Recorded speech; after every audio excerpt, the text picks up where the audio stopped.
What's up, guys? This is Rise, and welcome to another video. Excuse the unprofessional attire. I am in a bit of a rush this morning. We have 7 cups going on this weekend, and we got to be out the door quickly. But we are going to be providing you with some of the top teams to use for the Fantasy Cup, which is now in session. The Open Great League as well, but also the Fantasy Cup. And if you're wondering, Rise, what's the Fantasy Cup? It is Dragon, Steel, and Fairy Pokemon eligible in the Great League with that 1500 CP limit. And we have some of the top trainers in the world with some creative teams to try and help you to climb ELO in the Go Battle League. So without further ado, we're going to get straight into it. As always, shout out to an Adequance for asking these trainers to supply teams and get their thoughts on what the best teams are to climb in the Go Battle League. And here we go. We scooch on over and we start things off with C. Leonardo, who has a long time been one of the top grassroots format players in Pokemon Go PvP. Was always one of the top Sylph players. We've featured him on the channel multiple times, and these are the top Devon battlers you see. Devon is a new format, which is kind of like the old Sylph, if you remember Sylph, that has started up and now has kind of wrapped up their first season. They have their World Championships on Sunday, so if you want to tune into that, make sure to look out for that on social media. They're going to have a whole stream with some amazing casters such as Speediest Chief and my good friend Soph Toph as well, so make sure to check them out. So C. Leonardo is recommending Tapu Fini, Giratina Origin, and Galarian Stunfisk. Couple of legendary Pokemon there, as well as Galarian Stunfisk, one of the original top meta performers, which you don't see as often anymore. Has fallen out of the Open Great League meta a bit, but still a very strong and bulky Pokemon. The description says balanced team with a solid lead and 2 electric grass counters in the back. Makes a lot of sense. The back 2 Pokemon cover that electric grass weakness of Tapu Fini. And I could see just all 3 of these Pokemon having a lot of solid neutral play as well in a lot of matchups. Next, we go over to Riblet with a funny-looking Alolan Sand Slash profile picture. Riblet's a terrific battler from the Washington area, I believe.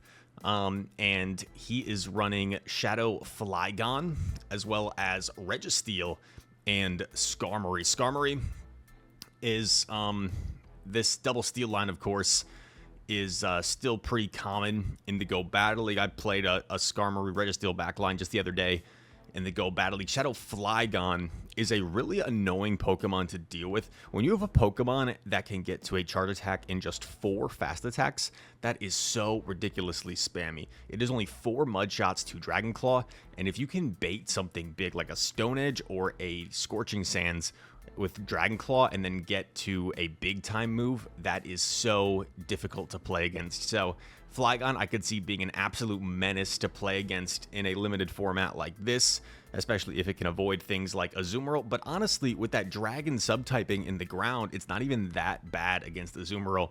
So Flygon, gotta be careful. I remember in former Fantasy Cup iterations, some of my teams were really weak to Flygon, and I just got completely swept by that thing. So be careful with the Flygon. It says Registeel pulls out Skarmory counters. G-Fist can replace Registeel, but adds a Tapu Fini Azumarill weakness. Makes a lot of sense. Aspercelto, terrific Italian battler, is the next one up. He is running Skarmory, Azumarill, and Shadow Magnezone, which we have featured on the channel multiple times as of late. Shadow Magnezone has really asserted itself as like a really solid pick lately. In the Go Battle League, as well as like the Show 6 format. We've seen it win regionals. It's just a really good closer, which you see it used in that role. In this team, it can also be used as a lead Pokemon to grab shield advantage and then set yourself up for the end game. ABA Steel is kind of crazy because if you saw like any type of fire lead, that would be pretty bad. In the description exactly says stand versus Turtonator lead, swap Azumarill into Magnezone lead and set up your own Magnezone save shields. Yeah, that's actually a crazy thing. The bubble damage for Azumarill against Magnezone actually makes that kind of uncomfortable for Magnezone. So I've done that myself, where like if I lead Azumarill into Magnezone and I'm kind of ABA weak to it, I'll just stay in, and it's actually not that bad for Azumarill if you're willing to shield wild charge. So as for Shelto, Now we go on to Lyle Jeffs, one of the best players in the world. Lyle, super nice guy as well. He is running Tapu Fini, Escavalier, as well as Skarmory. Lots of steel types, of course, in this meta. Escavalier draws out fire type Pokemon and pulls a shield with Drill Run. Makes a lot of sense. So even if you get countered by a steel type, hopefully you can pull a shield advantage with that Drill Run is the strategy, and then maybe get a farm down with the Tapu Fini, and then Tapu Fini can threaten shields or threaten with that energy of Surf plus either Nature's Madness or Moonblast if you're running that. And then, of course, Skarmory with the ability to threaten Brave Bird in the back. So this is one of those ABB style teams that I could definitely see grabbing shield advantage, setting yourself up for the end game, could overcome some bad scenarios.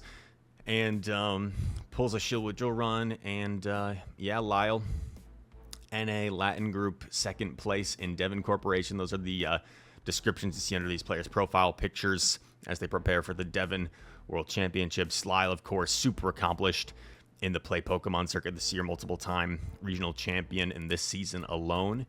Next, we have Jocko Loco, a very young, talented trainer running Azumarill Berserker. Shout out to Dan Z, one of his favorite Pokemon, as well as Ferrothorn, or Ferrothorn, as I think the official pronunciation is. And he is, yeah, it's a cool looking team. Berserker is also one of my favorites to run. It's just a really fun Pokemon to use. Used as the safe switch in this situation and running Trailblaze close combat. I think Trailblaze you really need in this meta because you see all the water types, right? If you're running Foul Play close combat, suddenly the Tapu Fini and the Azumarill matchups are pretty bad. If you're completely walled against the Azumarill with your charge attacks, that is not a fun place to be where you have to throw Foul Play or close combat at an Azumarill. So I think you probably need Trailblaze in this meta. And then close combat as well for those steel types makes a lot of sense. This seems like it's the preferred moveset for Berserker and an ABB team that takes advantage of Berserker's wide coverage. So kind of a similar team to Lyle's, right, in terms of that water double steel ABB style, but just a little bit of a different iteration in terms of the style of Pokemon that you're going with. And Berserker, yeah, if you're not careful and you let that thing get a big head start on energy, it can really go off. So, cool team from Mr. Jocko Loco. We've got 9 Alfie here running Whimsicott, as well as Giratina Origin and the Turtonator. First Turtonator we've seen really gained some notoriety in previous limited metas. Before, you never really saw at all in the Go Battle League. Now Turtonator makes an appearance once again. Without most of the normal and dark types, Giratina makes a great safe swap and can free up Turtonator. Makes a lot of sense. Yeah, even like in Azumarill, right? Even though it's a fairy against a dragon, the bubbles are resisted. You hit for neutral ghost type damage, so that is not that bad of a matchup for Giratina, as long as shields are still in play. Same thing with like the Tapu Fini, the water guns are resisted. So if we're looking at everything that we've seen on this graphic so far, I don't think there's a single thing that's really that bad for Giratina that we've seen thus far. Maybe the Flygon is like the worst thing we've seen. So yeah, Giratina against all these looks really good. Whimsicott I guess wouldn't be great, but even that, Shadow Ball is gonna really scare that Whimsicott. So a cool looking team from 9 Alfie as he looks to take his next his European group in the Devon World Championships. Spartan, the next trainer here, really talented player. I met him briefly at NAIC recently, and he is running Azumarill with Komodo and Turtonator. And look at that moveset. Wait, what? Poison Jab, Boom Burst on Komodo. That's kind of crazy. Komodo baits out Azumarill or Flygon so Turtonator can sweep. And honestly, if you're in like a higher elo bracket, right, as soon as players see that dragon flying typing in the top right corner, they're probably going to swap Azumarill, like if they have it, right? So they're just going to see that typing, and then suddenly you're getting hit with these super effective poison jabs. And then if you have the Boom Burst as well, that's probably going to connect and flip switch advantage. So this is a really clever looking team, like a very specific looking team as well, like that has a strategy to it, where I could see this team being a lot of fun. Spartan, if you watch this video, or if anyone watches this video and wants to run this strategy of Poison Jab, Boom Burst, Safe Switch, Komodo, and has some success with it, feel free to send it my way. Google form submission for battles is in the link of every single YouTube video, so feel free to send that my way. That sounds like a lot of fun. And then Turtonator Closer, of course. Next trainer, not familiar with this trainer, but a cool looking team here. Giratina Origin, Registeel, and Empoleon. We're seeing a lot of ABB style teams, so another double steel line here.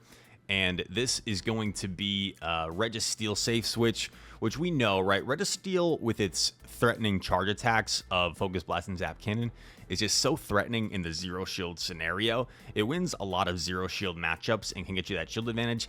And if you can then set up Empoleon with a shield advantage in the back, Hydro Cannon's a really solid Community Day charge attack. I could see this team being effective in Registeel, setting up your Empoleon with the shield advantage, and Empoleon potentially sweeping up shields. Because if you look at some of these teams like above the team we're currently looking at, look at Empoleon up a shield. Like, it could really threaten to sweep a lot of those opposing Pokemon if you're like in the 2-to-1 shield scenario or the 1-to-0, for example. So, Kater Krieger, am I saying that right?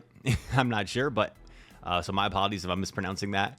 But overall, lots of very cool teams. I thank you guys very much. Hopefully this video was helpful to you and maybe inspired you for a team, even if it was just one here that maybe you feel like you have the mons for, or you could run, or you think looks fun to run here in the Fantasy Cup.